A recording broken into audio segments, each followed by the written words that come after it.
Hello, I'm James Cridland, the radio futurologist, and this is Radioland, my international radio trends newsletter for July the 20th, 2025, the biggest radio stations in the US. First, how is BBC Sounds doing within the UK? The BBC's annual reports and accounts were published for 2024 to 25. BBC Sounds reported a 2% increase in weekly active users to 4.8 million. However, listeners have skewed older. Last year, 45% were aged under 55. This year, only 42% are. Total time spent listening to the BBC Sounds app remains static at 17.3 million hours a week. Total plays did increase by 8%.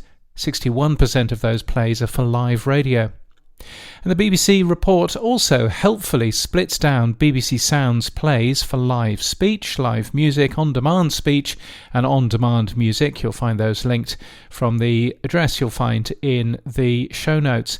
If you compare BBC radio total listening hours on a speech-to-music basis, you'll discover that for live radio, speech is 47.3% and music is 52.7%, so much the same. That seems to show that live music radio is listened to online, though less so than off-air. It should be said that much of live music radio contains, of course, lots of speech content too. But it also shows that music radio doesn't really work on demand. Speech radio, though, is different, and that's good news, since broadcasters normally hold the rights for their speech. Anyway, I'm quite pleased to see all of that data. It confirms some of my hunches about consumption. All of this, though, is academic for those of us outside the UK for whom the BBC Sounds app goes away tomorrow. The FAQ page, which is where you'll find the links to BBC Domestic Radio, was tweaked on July the 9th to split the stations into national and local, and again on July the 11th to move the list of BBC radio stations to the top of the page where they're a little more obvious. Of interest, there's a new radio station there called BBC Live News. It's a stream or station containing live audio from the BBC's domestic news output from both TV and radio. It's never been available internationally on the BBC Sounds app, and following the link currently just opens the BBC Sounds app on the front page. But if you remove the BBC Sounds app, though, it plays fine through the web. So, oddly, expats gain a channel, which is quite a decent one. I link to a programme schedule for Sunday, July the 20th and Monday, July the 21st. Some of the programme schedule pages go away for international users, so I understand. Anyway, I look forward to not talking quite so much about BBC Sounds in future weeks. And James from the future, I've also linked to how to listen to BBC Radio overseas. You'll find that link from the link you'll see in the show notes. The biggest radio stations in the US was published by iHeart's Inside Radio, an iHeart radio station, number 1 and 5 in the top 10. Who'd have thought it? Let's click through and tell you, dear podcast listener, what some of those stations are. Number 1 is WLTW. What's that? Well, it's 106.7 Light FM in New York. That has a weekly, I'm guessing, cume of 3.6 million. Second is WCBS FM 101.1, and that's in New York as well, 2.4 million. I think that's an Odyssey station, isn't it? Z100 is at number 3. WKTU in New York is at number 4, and at number 5, NEW, New, 102.7. WNEW, of course, in New York, 2.1 million. The rest of the top 10. KOST 103.5 in LA, followed by K-Earth in LA as well, followed by Sunny 99.1 in Houston, 1010 Winds in New York, and Mega 97.9 FM, WSKQ, yes, correct. That's in New York, 1.6 million. So that's nice too. Anyway, where were we? In a report, Futuri suggests that AI is systematically deleting radio and TV from ad spend. It turns out that because AI isn't seeing the benefits that broadcast radio offers, and ad agencies are using AI to work out where to spend their cash, radio is losing out.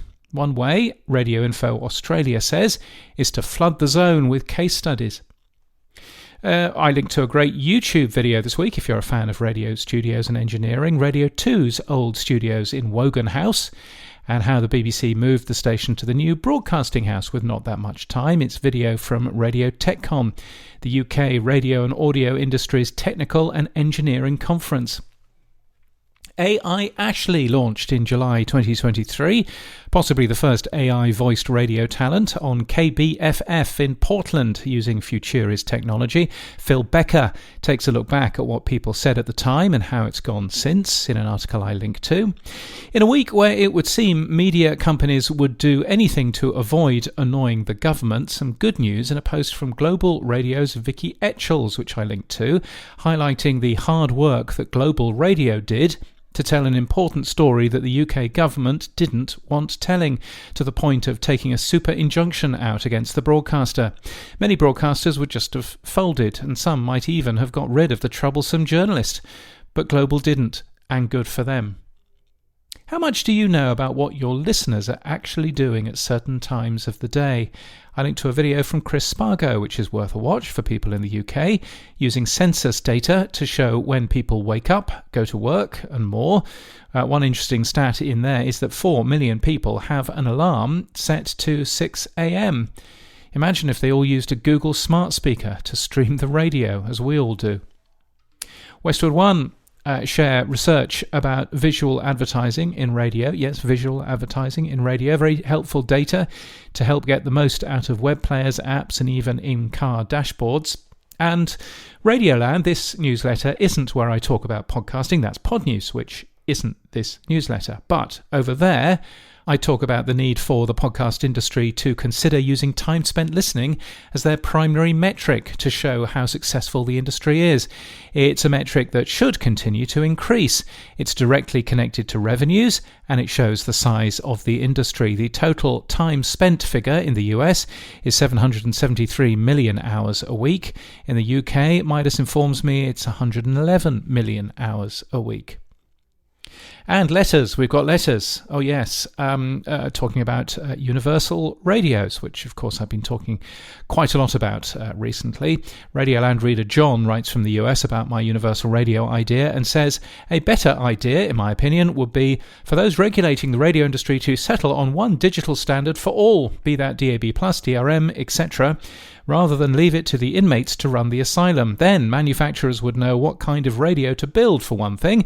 It seemed to work in Europe, where there are a wealth of DAB manufacturers and radios on offer at all price points. Here, allowing a company to exact tribute for the benefit of using their very flawed technology and then making it the designated format has left us with precious few HD radios outside of cars, where Sirius XM's equally flawed alternative seems to be king. Well, I see where John's coming from, but the benefit of DAB is the single frequency network system, where the system is designed to use multiple transmitters on the same frequency, so it's perfect for national broadcasters like the BBC or NRK. The US radio system is nothing like that, though. Fierce local broadcasters who rarely even share transmitter masts, let alone share more than that. The in-band on-channel system works well, I think, for the US system. A system based on collaboration and co-siting transmission facilities works well in Europe. Each have their own benefits, in other words.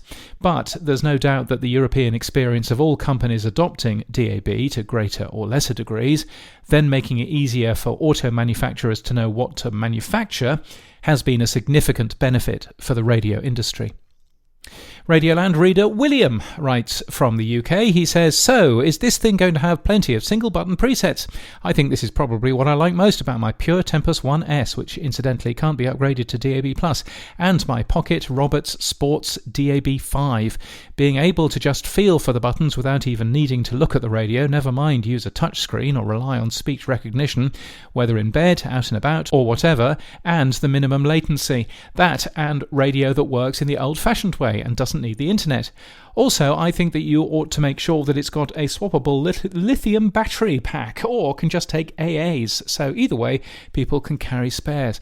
Well, goodness. Entirely agree, William, about radio not needing the internet, and I entirely agree about a battery compartment as well.